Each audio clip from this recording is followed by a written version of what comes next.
Hello public. तो आज खरारे बसिकी गाँव रे खरारे बसिकी आम खाऊचु। एटा हला अगणाटा, सेटा घर, एटा हला अगणा। खरारे बसिकी पखाड़ भात, आलू भजा, आलू चकटा, दला दली जहाँ कहीपर आप खरारे बसिकी खावाटा जो मजा एला कांदिया।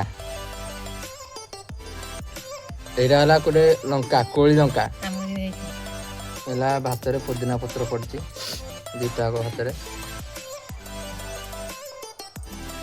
खरारे बसिकी आमे मम्मी रो मोर खाऊछु पखाड़ भात, आलू भजा। हाँ आलू रे पुणी एइटा कुंदूरी मैंने कह दे कोटोल कुंदूरी एइटा से खाउनी कुंदूरी तो हेतु के एइटा कुंदूरी खाया मते पसंद नहीं। ए पुणी गोटे भंडा पड़िछ, पुणी भंडा पड़िछ जोटा आलू भजा। अरे सिम पड़िछ, सिम तो पड़िछ एटा जानछन। हां एटा सिमटा मैं खाई दउची। खरारे बसी पखाड़ भात खिया होची, बढ़िया मजा लागुची। रही जय जगन्नाथ।